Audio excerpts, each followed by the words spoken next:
Hello everyone, welcome back to GGN. Today is Friday, November 2nd, 2012. I'm Darko.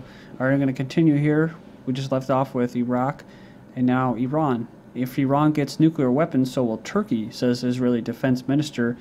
The editor's note from StratRisk is Pakistan is working with Saudi Arabia and will work with Turkey to help them to develop nuclear arms in this age of strife. Pakistan and Turkey's diplomatic relations go back to the Ottoman Empire, and that there is no Arab nation that wants to be under the heel of Western powers any longer. The Sykes-Picot agreement that allowed the British and French to rule the Arab world is still in play for now. Just look at the military actions of France in North Africa, Libya, and what they're going to be starting here soon, Mali. They aren't willing to give up their hegemonic influence. Careful moves are constantly made to keep the Arabs in check. It says, especially with divide and conquer, that's the thing, to get all the Muslims fighting each other. So it is a must that those nations seek power by any means to unshackle themselves from their colonial masters. Nuclear power is the ultimate trump card, and I've said that before too about Pakistan. If Iran starts to build nuclear weapons, Turkey would soon follow, said the Israeli defense minister. He says Saudi Arabia will turn nuclear within weeks, and Turkey will turn nuclear in several years. I don't know about Saudi Arabia though. I don't know what their program is like, but I know it would take a while to at least get to that point. So I don't know how much truth there is to that. But he also said Egypt would follow as well, causing a nightmare as nuclear materials end up in the hands of terrorist groups, which of course were kind of allowed to happen under the Arab Spring, right? The Western engineered crisis. That's why when I hear on like local radio stations, especially on the Christian ones, you know, now I know why a lot of them in their churches and stuff like that are all on the neocon agenda, because, you know, they read the Bible and stuff and they think that, you know, that the Muslims are representative of Satan and Muhammad is, you know, basically the devil, and they're going to come and just kill them and they're going to have world domination. You know, I don't, maybe if the Bible does say that, I don't know, but I don't exactly go along with everything as far as that goes, and I just think that they're being used. Just like the Muslims are being used, like the rebels in Syria by the West, Christians are being used by neocons and Zionists. And what really gets me is that why don't they just look at how this all happened? Almost everything that happens is a result of what the West has done. So all the fury and stuff like that wasn't so much about the insulting film about Prophet Muhammad. It was about what they're doing in their country, and that was just their precipice, right? That's just what tipped them over the edge at that particular moment. Turkey, and just lastly, there's a very good chance that most of the modern religions were created by the same entities, by the same groups for control and domination, and divide and conquer. Turkey to request Patriot deployment from NATO. Patriot missiles were deployed twice in the past in Turkey, both in the context of the Iraq War in the early 90s and 2000s. Turkey plans to officially request NATO to deploy a Patriot missile defense system in its territories as a security precaution against a potential large-scale military offensive from Syria, as Syrian shelling on the border raises tensions. So, then we have prime ministers saying they're on standby to send warplanes to Gulf as Iranian tensions rise. Cameron of the UK weighs the use of jets amid fears move could inflame situation. Britain is considering stationing warplanes in the Persian Gulf as the confrontation with Iran. Well, I'm not even going to continue with that, right? Because this is coming through straight from Western propaganda, from intelligence probably written. It's not so much a standoff. It's they're starving their people. The West is starving their people, and they're really screwing with them because they want them under their hand. We just covered that. They want them under their hand. And if you're like Pakistan, you've got power. They want power. They want to be sovereign, and the West doesn't want that. So.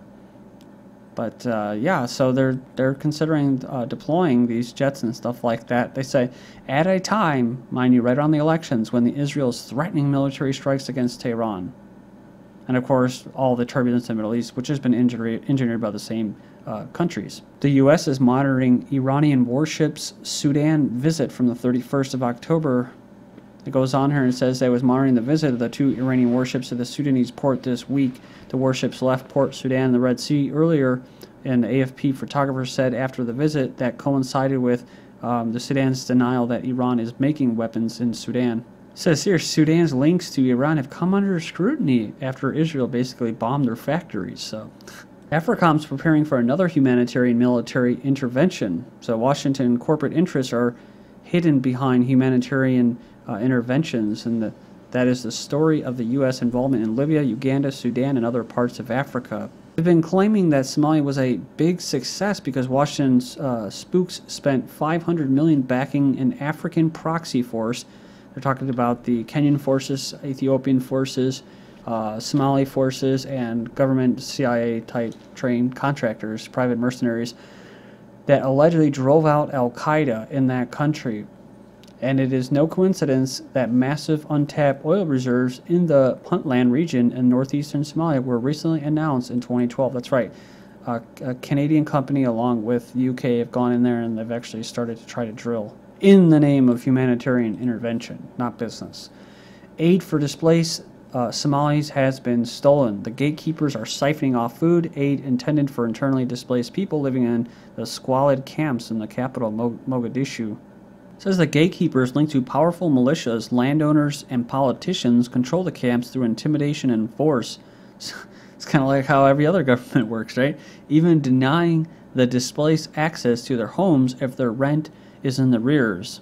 So what is happening in these camps has been described as a system of quasi-slavery.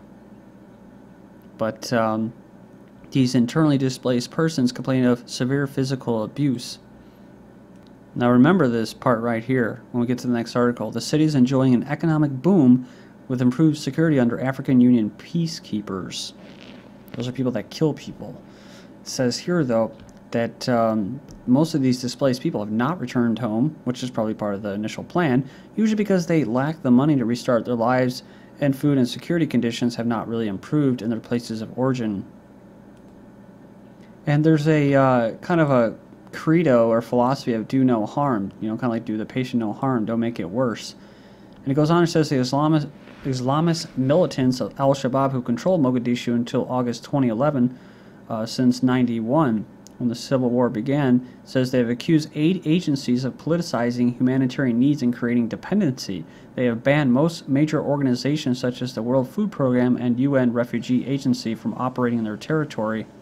Get this, Refugees International report says that the best way to stop the siphoning of this aid is to end the aid altogether.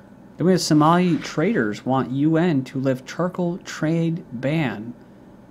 The loss of the charcoal trade will cut a major source of revenue and thus have a detrimental effect on the operational capacity to carry out large attacks, talking about al-Shabaab. But the flip side to the charcoal problem is that residents who made their living from the trade no longer are making money.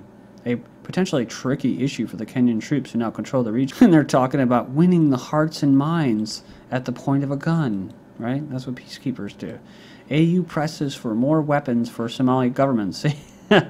Calls for UN Security Council to legalize arms imports. The AU is pressing the UN Security Council to remove a long-standing arms embargo on Somalia as a way to import massive amounts of additional weapons for the self-proclaimed Somali government's military. U.S. mission in Benghazi was CIA operation. As if we didn't already know this, we had to be told by the Wall Street Journal. The U.S. mission in Libya's eastern city of Benghazi that came under attack in September was mainly a secret CIA operation. I've covered this before about how there was actually mostly CIA there.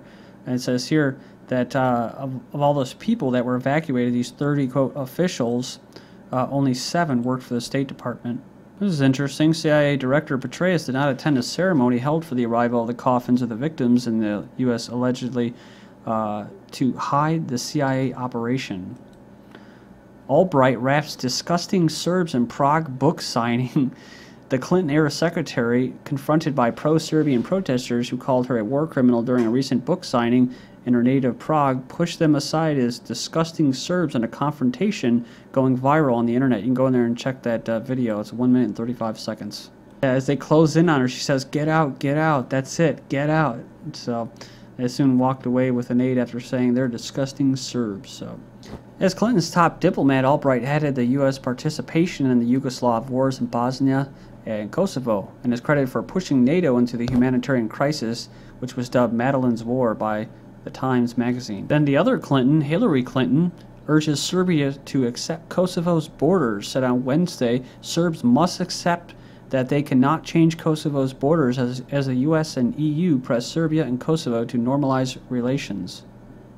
I love a foreign nation telling, as they're trying to overthrow sovereign nations in other parts of the world, the CFR, Council on Foreign Relations member, is saying the boundaries of an independent sovereign Kosovo are clear and set. What a joke. Then U.S., EU to ethnic Serbs, you have a home in Kosovo. The U.S. is actually hoping that Kosovo will become a member of NATO, and hopes stability across the region will end a process of balkanization that began with the breakup of Yugoslavia 2 decades ago, in which minority groups in Bosnia and Kosovo threatened to continue. One stumbling block is the fate of 60,000 Serbs in northern Kosovo who reject their national government's authority and instead seek independence or incorporation into an expanded Serbia. You can't make an omelet without breaking a few eggs, right? So that's the way they go. You can't set up a puppet state without killing some sovereignty. China security crackdown includes pigeons, toy planes. No dissent is tolerated ahead of the meeting of the Congress, so those planning to let their pigeons stretch their wings over Beijing tomorrow will have to reschedule. So, as part of limiting potential protests, the government has made some interesting rules. Pigeon owners must keep their birds on the ground. So, taxi windows can't be rolled down, and if you want to buy anything from ping pong balls to balloons to toy planes, you'll need at least an ID and maybe an explicit permission from the police. China is getting ready to make a once-in-a-decade shift in leadership.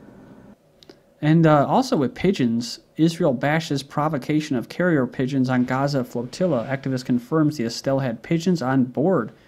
So it says a shipload of medicine riled up the Israeli government enough. The discovery that the activists on board of the Estelle included carrier pigeons, which were prepared to deliver photographic evidence of Israeli attacks on the passengers, has them downright livid. It says it's not clear on the reports whether all the pigeons were captured by the military or some of them may have gotten away with images of taser use on board, as was hinted at by some of the activists on the ship. Next up, China's communist elite readies for power transfer, and they're talking about closed-door meetings, so just like the U.S., very democratic, right? They'll block you off and stuff like that on the conventions. Talking about a choreographed but still fraught transfer of power to a younger generation of leaders. Choreographed, like ours is, too. The ultimate goal, of course, is to effect regime change not only in Myanmar, but to create a unified Southeast Asia front against China in pursuit of long-documented plans to encircle and contain the emerging superpower. This is an interesting little part here from Land Destroyer. As reported in June 2011's collapsing China, as far back as 1997, there was talk about developing an effective containment strategy coupled with the baited hook of luring China into its place amongst the international order. The notorious neocon policymaker Robert Kagan described the necessity of using America's Asian allies as part of this containment strategy. Clinton goes through a list of regional relationships the U.S. is trying to cultivate to maintain American leadership in Asia. So we're talking about Myanmar, Malaysia, Philippines, that type stuff. South Korea. Myanmar Parliament approves foreign investment bill. There was a tussle involving a government eager to attract foreign investment, tycoons determined to protect their monopolies, and small businesses keen not to be shut out. So who do you think is going to win? A clause requiring foreign investors to provide at least 35% of startup capital in a joint venture with local partners has been dropped. Another provision stipulated that foreigners could only own 50% of joint venture, said now it's been decided not to mention this ratio since it can sting foreign investors. Remember how I was talking about this puppet government of Suu Kyi, whatever, in Myanmar, was to bring down this project, this dam that was going to help them really help their people and their country become a more sovereign. Well, there's this in Singapore, first vertical farm opens in the country. Commercial-scale vertical farms open in the tiny, densely populated city of Singapore with the aim of decreasing dependence on food imports. They consist of 120 aluminum towers 9 meters in height. And get this, Tokyo complains to Washington over U.S. soldier assault on boy. This is just after the U.S. soldier was found dead in Japan by a train station. And America, despite a nighttime curfew imposed by the military after what? After U.S. troopers allegedly raped a Japanese woman. After attacking this teenager, the serviceman then jumped out of the third floor's window and was taken to the hospital. This is GGN, and I'm Darko. Thank you.